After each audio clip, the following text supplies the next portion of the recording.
Welcome to the Thriving Woman Project podcast, hosted by myself, Wendy Griffith. This is the podcast for women who want to level up and thrive in all areas of your life, health, and business. Join us as we cover a range of topics, all inspiring you to thrive and not just survive. We are here to work on the project of you, because I believe the best gift you can give your family and the world is a healthy and thriving you. It's time to thrive. Hello, and welcome back to the Thriving Woman Project podcast with me, your host, Wendy, and I have an amazing guest for us today. And it's funny because he's actually our first male guest that we've ever had in 4 seasons of this podcast. So he is very lucky, and he knows it, that he gets to be talking to us today.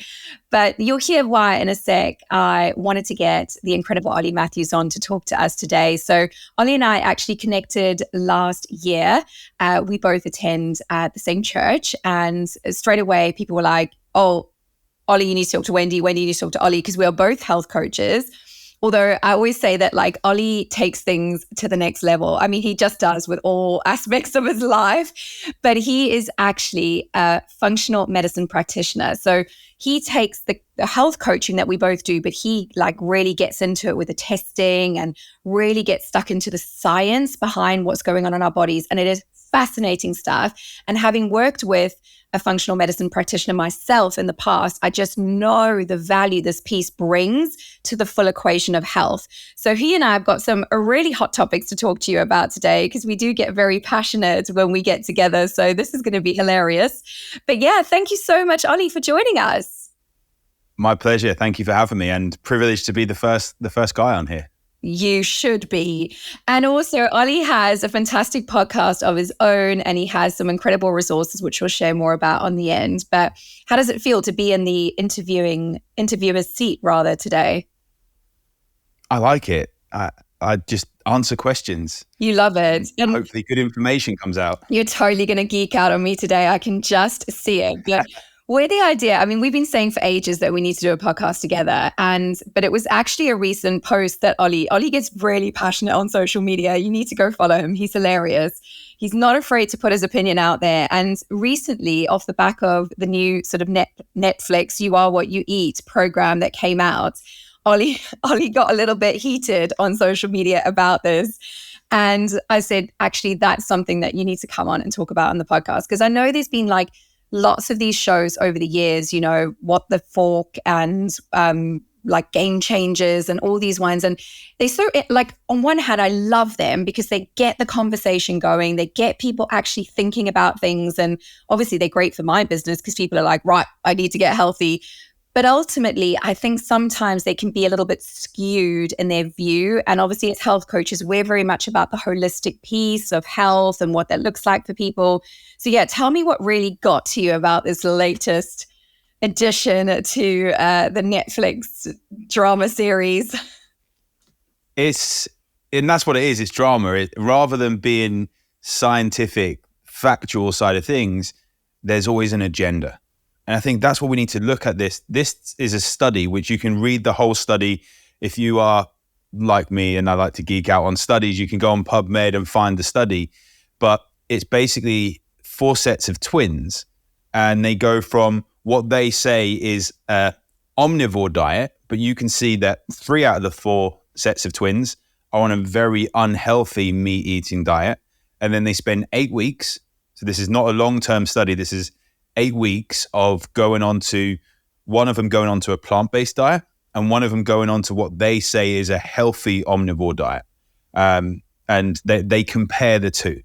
And you see anything with science, if you look at things like meta-analysis, so when they have a study based on multiple studies, you can manipulate that so much because you leave out the information that doesn't say what you want to say, and you put in the information that does say what you want to say. I remember that from university when I used to do psychometric testing, which I hated.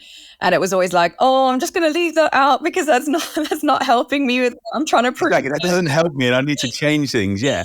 I remember that as well. When you're trying to find information, you spend so long finding this information. And I feel also 8 weeks is not long enough to do a long-term study, which they say it is. If you went and said this was a long-term study in your dissertation at university, you'd probably fail. And like long-term studies are over months, even a year or longer, to actually give you the information you want. And even with that, like they state it is they're switching to an omnivore diet, a healthy omnivore diet. But on the information they put in there and the pictures they put in, there's not much vegetables in there. It's more carnivore, shall we say. And this is going to the other extreme, is that carnivore is not going to have as many nutrients in, just like plant-based is not going to have as much protein in potentially. Yeah. And you look at the results and how they manipulated the results. They tell you the ones that they want you to say. And then there's at one point where they say something like, something increased, I think it was telomere length, so we can look at our biological age by things called telomeres. And they say the telomere length increased, but they wouldn't say by how much. Okay, so it could be like 0.5% or something. Exactly, yeah. It's so minuscule an increase. And then the ones where there was like, there was two twins and they both admitted that they underate. They had essentially an eating disorder. Okay. And the one that had meat-based diet put on something like 7 pounds of muscle in 8 weeks. And the other one put on about 2.5 pounds. So they completely just didn't talk about the 7 pounds of muscle gain. I was going to say, how great is that? I'd love a bit of 7 pound muscle gain. That'd be brilliant. But these are also, they're twins whose dad was a bodybuilder. Oh. A competitive bodybuilder years ago. So they'd started weight training, and things like when there were positive results for the meat eaters, they basically said that the vegan, the plant-based ones weren't that compliant. And that's completely like glossing over a lot of different things. But like, I think with all of this, a couple of things spring to mind. I always think of that movie Super Size Me that came out like, gosh, how long ago now? I'm really aging myself. But obviously a guy went from like a normal everyday diet, American diet, to eating McDonald's every single day for 30 days. Now, obviously that is going to make you feel horrendous. Like whatever the fast food, if you ate a highly processed diet for 30 days, you would feel terrible. And I even know with myself, coming off the back of December rather. And, you know, even though actually I would say I was pretty like, things didn't fluctuate too much, because nowadays I hardly drink, if that, because it just makes me feel rubbish now that I'm in my perimenopause phase. And I ate, you know, obviously I had extra things that I wouldn't normally have, chocolates, cheese, that kind of thing. But even with that small amount, come January, I was like, my sleep was all over the shop. I was bloated. I was grumpy as like, and now after a few weeks into January, and I'm, you know, back to sort of healthy habits, eating clean, drinking lots of water, sleeping well, like I've got energy again, my skin's glowing, like it's not rocket science. And I think it like really frustrates me, the whole sort of extremism of things. And I know that really gets to you as well. And also like, it frustrates me a lot on that. And the whole that protein is bad. And look, I appreciate that there are people that are following vegan lifestyles, vegetarian lifestyles for cruelty reasons and those kind of things. But if that's not something that's, you know, of huge importance to you, I think this whole like meat is bad message that, you know, it's the whole fat is bad. Now we realize, no, it wasn't fat. It was sugar. Exactly. Yeah. And even like you look deeper into it, this was done over four episodes. You could have done it over one if there wasn't so much information about poor farming methods. And I agree that we should be looking at wild like fish rather than having farmed fish because of the better quality fats and things in it and what is being fed to the animals we eat. But farming is so much less regulated in the US than here in the UK. Yeah. And the same with Canada, it's much better than the US. Like even those like neighboring countries, and there's more hormones in meat because they have to produce more. So can we eat a little bit less meat, but better quality and get our plants up? But there's something that you mentioned, game changers as well. And the biggest two things that frustrate me from game changers and this you are what you eat is if you look at the small print and you realize that Game Changers was created by James Cameron, who had just put, I think it was about $200 million into a meat processing plant, a vegan meat processing plant. And he'd had his friend, Arnold Schwarzenegger, who from a bodybuilding background I'm a massive fan of, said he follows a plant-based diet, and then 2 weeks later he was on social media talking about how steak's his favorite thing. And then the other thing is that the main researcher, Dr. Gardner from You Are What You Eat, was funded by Beyond Meat. If someone is funding your studies, you're going to manipulate the data to show what they can then market, right? You're not going to then manipulate or change things like that. And I think we have to look at health on an N equals 1, a one-person basis. Yeah. And it's it's good to get your nutrients up with plant-based diets. Yeah. And we need to have at least 9 portions of fruits and vegetables a day, not 5. Not the 5. I'm not even doing 5. When did you see 9 come into it, Wendy? But that's the variety that we need. But how many people are doing that? And the reason they said 5 is because they didn't think people would do 9. So let's make it easier. But then, also people will follow it. And 5, so... Yeah, and then most of that will be veg rather than fruit as well because of glucose management, right? So it's very much like... in a sec. No, it's... Yeah. So, that's my thoughts on that. It's kind of always these extremes that frustrate me. I get it. And yeah, it's absolutely good to shed light on... And if anything, those type of programs inspire me to think, right, how can I eat more plant-based? So at the moment, I'm eating a plant-based diet as a little personal challenge I'm doing because I did find my diet was very meat heavy and I was sort of stuck in that rut. And it's been hard for me, I'll be honest. Like I have to put a lot of thought into what I'm eating every day. And so it's good. It's challenging me and it's getting my repertoire back up with cooking lots of vegetarian meals. But I think it is important to have that balance, if you're eating sort of protein 3-4 times a week and then sort of eating, more plant-based the rest of the time, or even if you're doing like a meat-free Monday. But I think you hit on it earlier with the farming practices. I think ultimately when people ask me like, how do you eat? I'll call myself a qualitarian. So I'm much more about the quality of the food that I'm eating, not giving myself a label of, I'm veggie or I'm vegan or I'm protein, whatever it is. And right on cue there, Ollie's taking a sip of water, which is like the number one thing that all of us need to be taking in this day and age. So yeah, just talk to me about maybe some of the things that you see in a lot of the clients that you work with, because I know you work with a lot of men and women. But tell me about sort of a lot of the common things that you see. I know you help a lot of people who are highly stressed, and you really use a lot of cool testing in that to really look at them, as you say, on a one-person basis. I'm actually, it seems to be I'm working with more women now as well. And I don't know whether that's because of the people I've connected with at church. You're in touch with your feminine side, Ollie. Yeah. It's you pulling me into working with more women. But looking at perimenopause, which we've had many, many conversations about, and hormone issues, I want to say hormone balance, but we know that you don't have the same levels of certain hormones. It's balanced at the right levels of each hormone. I see so many issues with that. Autoimmune conditions are big things, and how people deal with them. Like when we look at, I was speaking to someone at church yesterday. A few examples of autoimmune. So things like chronic fatigue syndrome or... Yeah, rheumatoid arthritis, psoriasis. Yeah, like you're going to have so many different things. Like they're probably the most common ones. Thyroid issues. And it's amazing to me when you talk to people like that and you say, what are you doing to manage your gut health? And they look at you like, what? And yeah.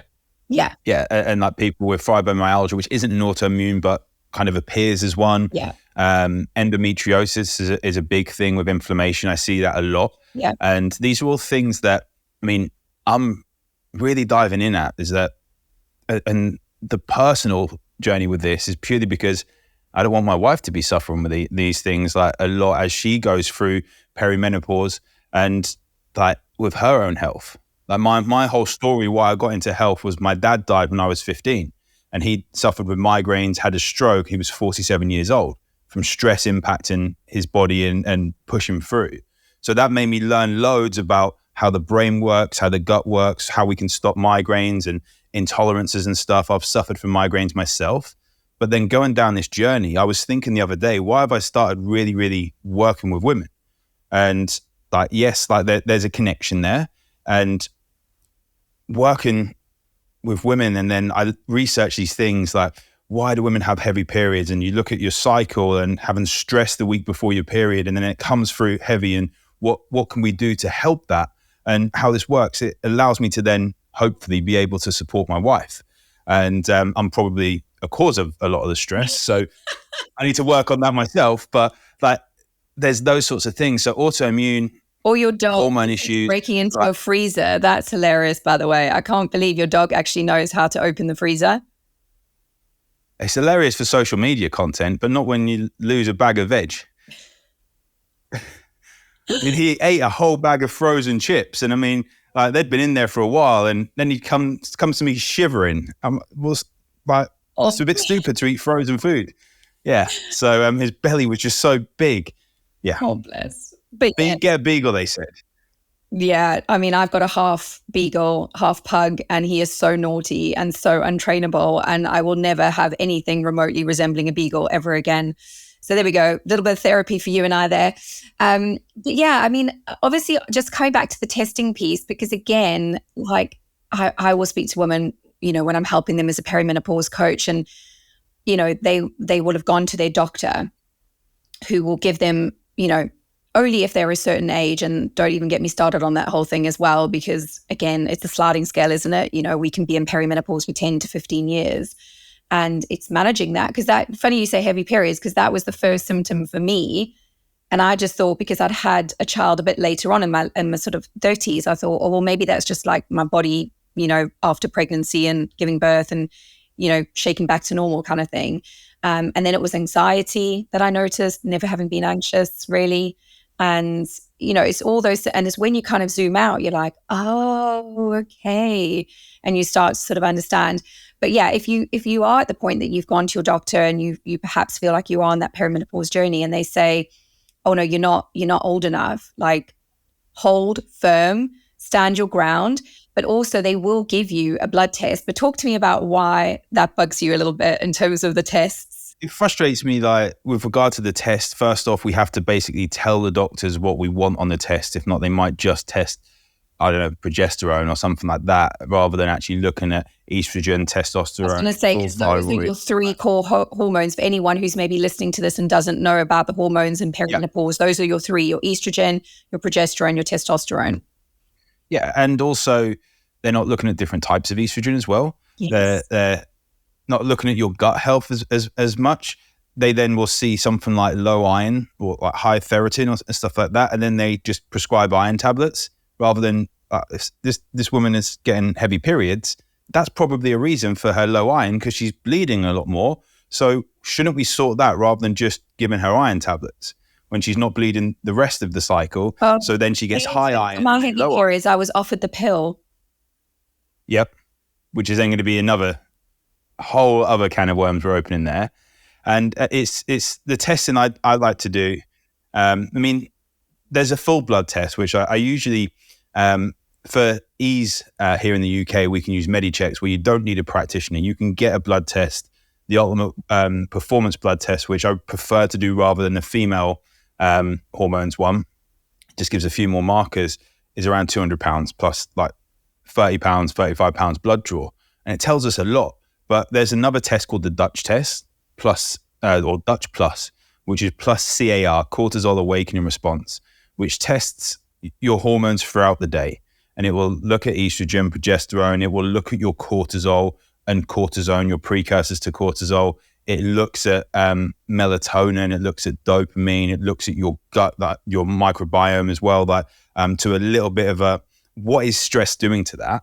And can we also go for a thing called methylation? So it tests your methylation pathways to convert inactive nutrients, shall we say, like B vitamins, into active. Because a lot of people, studies have shown about 44% of people can't go through methylation well because of stress, because of environmental toxins and other things that methylation is that process of converting like vitamins, minerals, like nutrients into what they're supposed to do. So like B12 for energy, it's actually, you could take B12, but it's whether your body's actually converting that into what it needs to give you the energy, like in layman's terms. We need to be able to convert it into methylcobalamin or hydroxycobalamin. Same with folic acid. We need to be able to convert it to methylfolate. And again, that's another frustration that all women, when going through fertility treatment or pregnancy, are told to take folic acid for neurotube defects. However, if people can't absorb that, we could potentially be giving them an ability to get a deficiency in folic acid by taking exogenous, so external folic acid. So we need to look and see where someone's body is at. But I had one person... And that would that also come into play, like with progesterone, because you can get the sort of body identical progesterone, but then you can get sort of the progesterone that's more kind of the man-made type progesterone. Yeah, they're the chemical or bioidentical ones. And it's working out, again, what your body is going to work best with. Yeah, and the same with estrogen. So there was a study 20 odd years ago, I think we've spoken about it, the Women's Health Study or Women's Health Institute study that tested estrogen, and it tested estrogen and progesterone being given. The exact details, I'd need to look at the study for it, but it was talking about like what is going to happen, and it talked about more instances of breast cancer, and estrogen, chemical estrogen and progesterone showed more incidence of breast cancer. Estrogen on its own showed it was more protective against breast cancer. But and I think but then there was that study that was like HRT causes breast cancer, and then everyone thinks so we're taking that, and it's like but it showed more instances of breast cancer, like 1 in 1,000 the study increase. was also done on women in their 50s, so that was nuts anyway. Yeah, it was less deaths, so it was more protective against breast cancer. And the trouble with low estrogen is that there's more brittle bone, there's more osteoporosis as well, like vascular. So it's easier to test for breast cancer than it is for osteoporosis as we get older. So is it better to have the estrogen at the right levels where there's better function, less impact of stress, than having that at low levels and more chance of osteoporosis? Yeah, and this is where using science, using testing, using testing is so key and powerful to the whole process of health. And, I appreciate everyone might not be in a position that they can go and pay extra, it's an investment, but I also think, everything seems important until you're sick. And then that was the only thing that was ever important. And so if any of this is resonating with you and you're thinking, right, I need to do some deeper digging here. Maybe you're not satisfied with what the doctor's telling you, or maybe you're not getting, what you need, the support, you're still feeling rubbish. Maybe you're on HRT, but your levels aren't right, all that kind of thing. It's really important to look holistically at what's going on in the body. It's not just, the stuff that we, take. It's, our stress management, our gut health, everything synergistically. And, I know for me, having, gone through difficulties with my health in the past few years, when I have shared on the podcast before, but when I was feeling incredibly low in energy, I was feeling, rubbish, just not myself. And actually, when I went and did some further testing and, out of my own pocket, and at the time I was like, oh, could do without this. But actually, it turns out I had a parasitic infection I'd picked up from eating some unwashed food. Probably they could even trace, like, it wasn't a Northern Hemisphere parasite. So it must have been when I was traveling in South Africa or something. And that parasite was literally causing havoc in my gut. And again, I could have just been like self-medicating and doing all these things and taking supplements. But ultimately, my gut health was in such a poor state because this little parasite was literally sapping it all away from me. So I had to look at treating that root cause. But that was something that, unfortunately, the NHS would have never picked up on. The parasites are a big thing, not literally a big thing, but they're very common. Like the further you go away from home, like when I got really sick when we went to Egypt, and I then tested for parasites. Luckily, I didn't have any then, but I used to work for a big insurance company, and they used to send people off to India a lot, and they would come back, and that whole the food there really impacted the microbiome and opened you up for parasites, and there was more chance of issues there. And there's H. pylori as well, is the most common infection amongst humans. And the amount of times people have this ongoing for a long while, it needs an antibiotic to, in most cases, to get rid of it, which then involves having to repopulate the gut and things like that. But doctors don't really test for it that much. No. And like, I've had it, like, I can't prescribe antibiotics, but I've had clients that weren't able to get results, done a cheap H. pylori test. It's like £5 or £10 from Amazon, comes back positive. So they go to their doctors, they get a proper test for it. I say proper, like a much more accurate test. To then say they've got to get a prescription of antibiotics. We rebuild the gut microbiome, and they're so much better. Energy, issues with weight loss, all these certain things, even things like with the Dutch test that I mentioned before, checking someone's cortisol rhythm. I was going to say, we kind of glossed over that, and I really want to come back to that because you threw a few names out there, and I just really want to break it down for people. So cortisol is like your stress hormone. So that is your fight, flight, tiger's coming at me, like run, run, run, which obviously we have very high cortisol living in this modern day and age. And at a basic level, like Ollie's going to be cringing at my explanations here because he's like so much more medical than I am. But, you know, the way I say it is like the cortisol is literally attacks the serotonin, the happy hormone, and your dopamine, which is like your pleasure, your motivation hormone as such. And so, yeah, like you just end up being at a complete deficit. So when you slip it, you know, into low mood, depression, anxiety, like literally it's your gut imbalance. And also having to sort of regulate cortisol. So I really want to talk about that for a sec because I think so many of us have an issue here. Yeah. I think cortisol has also been given a bad rep, like purely because we need cortisol as well. We need it. Yeah. We need it to wake us up. Like when if you do this Dutch test, and I don't want to be advertising a test in here, but like it has a cortisol awakening response. So it does saliva samples straight on waking, 30 minutes, 60 minutes, around lunchtime, late afternoon, and then before bed. So we get a guide of where your cortisol should be. Now, it should start off low and go up because your cortisol awakening response, that's the thing. That's what you should do. Otherwise, you would not wake up. Like you need cortisol to wake up. And this is also why like, I do not like the snooze button. Still trying to get my wife to stop. I have kids that have words. I cannot believe it. But yeah, because they've shown the study linked to like people who hit the snooze button of higher risk of like heart attack. Yeah, heart attacks. Yeah, there's a study that shows that. But if we think about that's the starting gun, say you're on a racetrack, it's the starting pistol to say go. Every time we wake up, we have this slight increase in cortisol. We want that. If we're using a snooze button, sleep cycles are around 90 minutes. So if we're snoozing for 90 minutes, we should get a full cycle. But it's about 10 minutes before the next alarm goes up. So you go up, no, up. It's these false starts, which then is stressful on the body. So we should have a high rise of cortisol. It goes down, and then towards the evening, it's really down.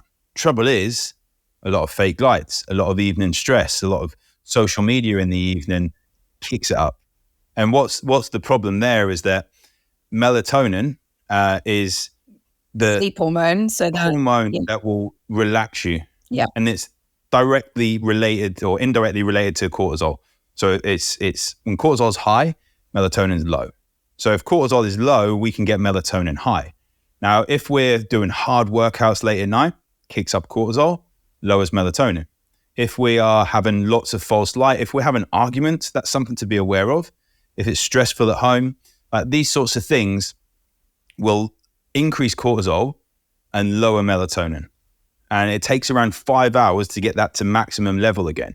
So after we've relaxed and start building it up, chances are you're going to have issues with sleep. Even if you can get away to sleep and switch off, you're still not going to get the deep restorative levels of sleep that we want in order to recharge.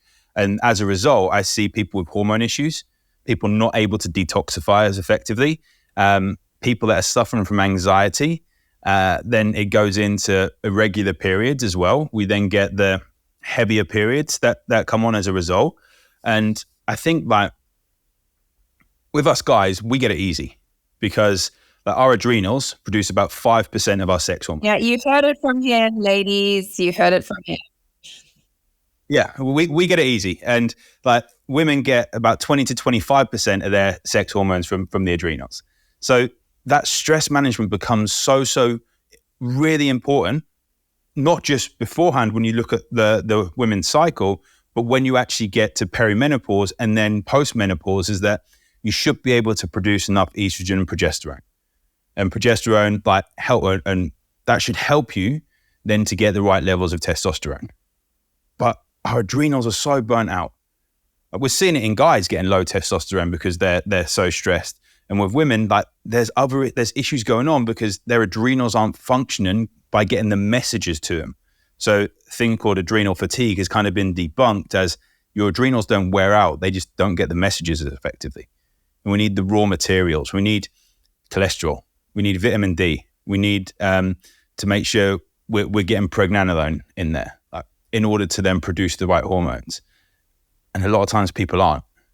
And they're just getting told that they've not got an issue or they've got low iron and it's not been looked at deeper. And the frustration with the Dutch test is that it's not available on NHS. And there's other tests available to look at nutrient deficiencies, organic acid tests as well. But this is just one that I wish that every client that came to me would do a full blood test. And if they're women, do a Dutch plus CAR. Yeah. And especially if they've got sleep issues, if they've got thyroid issues, gut issues, if they're feeling run down, and especially perimenopause clients, because it tells us exactly where they are. I had one client who tried everything, tried so much stuff. She was in the US, or is in the US, and she'd been doing everything for years. And then initially when she came, it was like, okay, we're just going to check the basics first. We'd done a Dutch test, and I was like, that you've been through menopause. She's like, what? And I said, no, you're postmenopausal. You have two options. We either work long-term to help support your adrenals. Now she's loving CrossFit and stuff, which are going to be intense workouts. She's running like a 7-figure business, like going up to like 8-figure business. Like she's really high up there. Hard, yeah. So has she got the time to pull back and focus for maybe a year, 18 months to rebuild her adrenals? And then she ended up that she went to a doctor there. I said, look, you need to find a doctor in that area who specializes in HRT, who will look at this test and be able to help you. And now I think she's dropped about 80 pounds in the last year after not being able to drop. And purely because she's now got hormonal support. And I see stories like that and how beneficial HRT can be when everything else is in place. So the problem that we see as well is that HRT needs good cell function. And a lot of people don't have that in order to utilize the medication that you're getting. And so if you're not working on good routine to help you sleep, if you're not got a good nutrient-rich diet, if you're not going to be hydrated and working on stress management techniques, there's not going to be that much chance that the HRT is going to do the jobs that it needs to do. So that's where I think there needs to be some education on it, help people using it. Yeah, and that's true for any type of supplementation medicine that you're taking. It really comes down to the absorbability, and that's where the gut health element is so crucial, and making sure that your gut health is, and that's why I'm always bleating on about it. And I'm so glad that conversation is becoming more mainstream now, and that more and more people are wising up to it. I even saw the other day, hilarious, that M&S are now doing like a gut health shot in conjunction with what's it called? You know, the one that everyone's got, Zoe. And and I'm just like, I'm laughing at, and I hope it doesn't go the other way of like everyone jumping on the bandwagon, capitalizing, but you know how things go. But just to kind of finish off today, I really want to talk about glucose and things like Zoe. And I know you have your opinions on that too. So let's just talk a little bit, because that has been quite a trend. I know that the goddess glucose revolution goddess is really kind of, put that on the map. And I think, again, so important to be thinking about, so important to be having the conversation. But again, like one of the, just one of the tips that she recommends, around sort of having your sort of apple cider vinegar in the morning and stuff. And then you put something up where you were like, if you are such and such, do not do that to your body, So again, you have to, and understand a lot of this information is generic for a wide group of people. But this is where sort of working with a health coach, working with someone like yourself is like on a one-to-one basis is so important. So yeah, tell me about your thoughts on the glucose revolution. So I do like her stuff, but as we say, it's very generic when health is as we said, N equals 1, like a one-person study essentially. And if you are having things like acid reflux, I usually tell people to do an apple cider vinegar challenge. And that is to have 2 tablespoons of apple cider vinegar neat as possible. Some people need to water it down, but on an empty stomach, you have it and see if there's any burning. If there's burning and it's like intense, have some water because it'll just water it down and it should go away. But that tells me your stomach lining is compromised and we need to work on that. And if you then go straight into having apple cider vinegar every day, you're potentially going to do more damage. So that's where we would look at things like deglycerized licorice extract to help like soothe the stomach lining, help it regenerate. And then you can go into some things like the apple cider vinegar.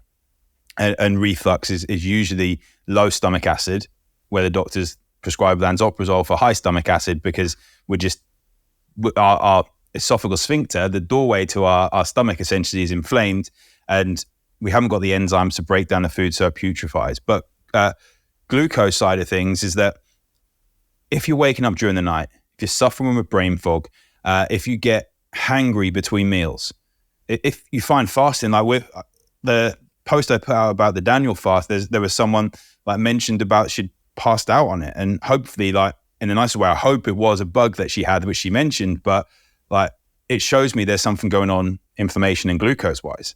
And the steadier we can have our glucose, the less, because every time glucose drops, we mentioned cortisol, we need cortisol to keep our glucose up. Glucose is fuel for the brain. I was going to say, glucose is what, like, it comes, when we eat food, it converts that process into glucose, which is energy for our cells, our muscles, our bodies to fire and do the things it needs to do. So we need it. And that's why, again, the whole anti-sugar revolution needs to be taken with a pinch of salt, because yes, if you're eating a highly processed diet laden with sugar and excess sugars and fizzy drinks and chocolates and all that, of course, but actually our bodies and our brains especially need sugar. Yeah, and we need to have good fuel adaptation ability to switch from glucose to fats, which a lot of people can't do because their body's too inflamed and stressed, to be able to go on long fasts. So this is where glucose revolution, we look at fasting, which is amazing. When you go on fast, if your body's in a position to do it, it will help glucose management if you've got a foundation of glucose management in the first place. So last week I done a 72-hour fast and I didn't feel that bad. And the thing is that if I'd have done that 10 years ago when I was competing in bodybuilding, my glucose management was so bad.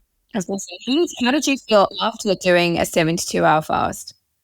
Did it reboot things? I felt a little bit better, but I don't think my body was in such an inflamed state to really benefit as much. And can I ask you this? Because again, I know intermittent fasting is very fashionable right now. It's something everybody's doing. And actually, it's something that I would actively dissuade women from participating in during their sort of perimenopause phase. So you can hear from Ollie why I say that. Go, Ollie.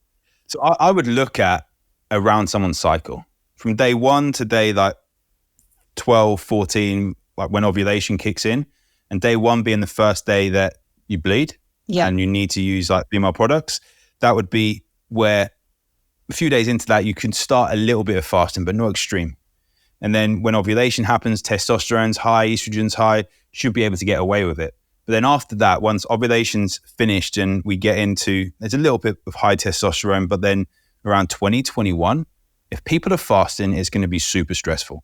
That week before your period is where self-love is all of it. Yeah. That if you don't do that, you want to eat all the chocolate.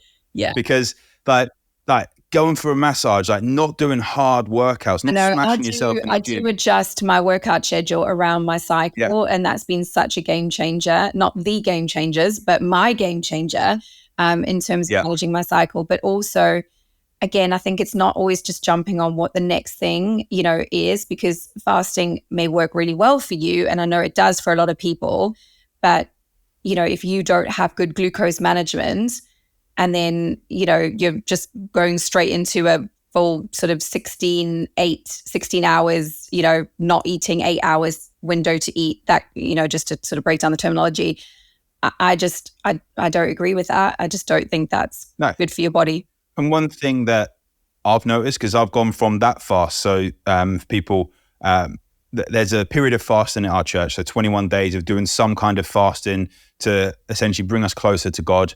And I've done the 72-hour fast because I already intermittent fast, because I've got that good blood glucose management. I don't drink alcohol, so I'm not going to cut that out of there. I'm not going to cut out meat. And so I would look to say, can I do a longer intermittent fast, 20 to 22 hours every day, apart from the weekends? And the problem with that is that left 2 to 4 hours to eat all the food I needed in the day. And that's not enough to eat 2,500 calories of good food, because you go to bed stuffed and you can't sleep properly. And that then impacts your energy. So we have to take that into account, someone's caloric needs as well. Are they getting low protein already? So actually lowering their eating window, they're going to get even less protein. So we have to take everyone's situation into account. But I do believe that managing glucose levels is the answer for so many health issues longer term. Like making sure if you want a dessert, having it close to your protein-based meal. And that's what I do. It's like, it's the sandwich, isn't it? You're sort of giving it the support to release slowly. So it's not saying don't have the dessert. I hate this whole deprivation. It's like, have the desserts, but actually, again, it's only the first 2 or 3 mouthfuls that actually we really want and that actually have any sort of benefit to kind of boosting the good stuff. And actually the rest, your brain, body just kind of switches off to the taste. So have 2, 3 mouthfuls, but have it around your protein and you're good. Yeah. And I think touching on deprivation there is a big one as well, because I was running a women's group a couple of years ago now, and a question I always remember is that, Ollie, I don't want to cut food out because I don't want to deprive myself. And I said, look, if you're having a food that makes you feel bloated, that makes you feel sluggish, that impacts your sleep and puts you in a low mood, are you depriving yourself by cutting that food out, or are you depriving yourself by having that food? Oh. And that's where awareness of food becomes so powerful. Like, do I love myself enough to feel good? Yeah. And like, that's like, I touched on it when I spoke before in church, that there's a thing in the Bible, a piece in the Bible that talks about loving your neighbor like yourself. And enough of us love ourselves enough to be able to love our neighbor like that. And that got me thinking so much. And that has changed my thoughts on health over, like, someone who's been in this industry for 20 years. That changed my thoughts on health in the last 18 months, just thinking about that. If I love myself more, I can love others. And if something's going to make me feel really, really bad, why would I have it? And don't get me wrong, Christmas time, I won't have gluten because it gives me migraines, but I'll have junk at Christmas time, Boxing Day, and then I'm done until like New Year's Eve, and then I'm done. But apart from that, maybe birthday, but I won't really have loads and loads of junk. And afterwards, I think, really didn't need that. But I see a lot of times people are doing this all the time. And then we feel sluggish all the time. It's habit, it's social situations. So if someone's doing like a certain nutrition protocol because everyone else is doing it, it's easy to stick to it. It's easy to stick to veganuary. It's easy to stick to dry January. But then if dry January makes us feel good, why do we then get to February and start drinking again? Oh my goodness. And that's where I don't think the problem is food, it's other things going on. Like, it's so true, Ollie. It's a perfect place to end today because, like, I know people talk about balance, but it is really, and like the alcohol thing for me, like 2-3 years ago, if someone said, like, give up drinking, I'd be like, no, I love my wine. I love my G&Ts. No way, I'll never give it up. But nowadays, it has gotten to the point where when I do have a drink, and I still will, like, I end up waking up 4 or 5 o'clock in the morning, bing, wide awake, can't get back to sleep, feel rubbish the next day. What do I do when I feel rubbish? I want to eat all the carbs. I want to eat all the crisps. I want to eat all the things that I don't normally like crave. And then I just feel rubbish. Then I feel bloated. Yeah. Then I feel, and I'm not saying don't. And this is where I subscribe to such the 80-20 rule. 80% of the time, I've got my healthy habits, and I'm always adding to my repertoire of healthy habits, habit stacking on top of each other. But then 20% of the time, let go and let live. Like, you're good, you're fine. But if 80% of your life is unhealthy, well, yeah. If 80% is unhealthy and we switch it to 80-20 of 80% healthy, but one of the problems that we have is that so many people I see in the fitness world is that they want everyone to be on like an if it fits your macros approach because it is going to be flexible for a lot of people. I've never tried macro in my life. And no, but like, courage, that is my confession for today, everybody. Yeah. To get to that point though, I want someone to be able to be flexible, like you say. But if someone's health is in such an extreme state and they have to follow, I don't know, an autoimmune paleo diet, which is restrictive for 2-3 months to get them to there. I had to do a FODMAP. Yeah, like low FODMAP diet, like no nightshades and stuff. Like if we have to go through a strict period to get someone there, it's also being able to tell someone that if you want to get to this place, you have to be strict. You have to have 2 months without alcohol or so on. You have to follow the protocol, because then you can be flexible. Yeah. And it's whether we want to go through that point, because I've made excuses myself with like cutting out protein bars, like that sort of thing. I don't need to do that. Well, actually, I wouldn't tell a client to do that. So here's a check-in on myself. I've got Proverbs 10:9 on my screen. It's like, whoever walks in integrity walks securely, but he who makes his ways crooked will be found out. And I'm like, hang on a second, I'm making an excuse here. I'm not living in integrity. Then it gets me to switch and to really listen to that stuff. So like, we want people to be flexible, but we've got to get there first. Yeah, regardless of your kind of beliefs, obviously Ollie and I are both Christians, but regardless of what your faith is, what your belief system is, like, I think all of us can agree, you know, sticking true to your values, walking in integrity, they're all really important things to do, important habits to have. And I just think, wow, that was a lot that we covered today. But I think, and I know, there are going to be messages from people listening to this going, oh my goodness, I had no idea about that. I had never thought about that. I hadn't thought about that. And it's just going to be the light bulbs that people need. So I'm going to ask Ollie just finish off and tell us where we can find him. And then also, please be sure that I will link to those tests he mentioned about in the show notes, because you're all like, I have to get a Dutch test. The biggest thing with doing any of these testing, I would say, is having somebody with the capability to interpret them correctly for you. So that is where you would need to work with a functional medicine practitioner like Ollie to do that for you. So yeah, please, go through him if you are listening to this podcast. Yeah. Well, with the testing, so I'm on Instagram at Ollie Matthews Health. So it's Ollie with an IE, Matthews with a double T. And if you go to ojhealth.com is my website, so ojayhealth.com. But drop me a message there and like, I'll happily answer any questions. And I know you are so good about helping people, but you've also got a really cool quiz on your website that helps people. Did I just make that up? You gave me a quiz once. I thought that was... You've given me a business idea. No, the quiz, like the brain health and gut health ones, is when I go through with clients, it's a quiz 0, 1, 2, 3 that allows me to get pointers of where to look without having to go deeper into testing. Okay. Because I don't want to spend like £300 on a test for no reason. If you would like to do that quiz. It's not on his website as previously advertised. No. But I used to do a health screening, but now it's like if someone's wants to go through that quiz, drop me a message. Yeah. I'll send a link to the quiz and I can say that this is where I would look. Okay, I can't go down how to actually like fix it 100% yourself, but I can tell you where to look. And the things for like the Dutch test, you have to have a insured practitioner on it. I believe that some places will sell it probably at a stupidly high markup without a practitioner, but like I'm looking at doing a cost of the test and the interpretation as a package, and people can message me, say that you're in Wendy's community, and I'll happily sort you out with that, because it will help you get better work or better results with what Wendy's doing.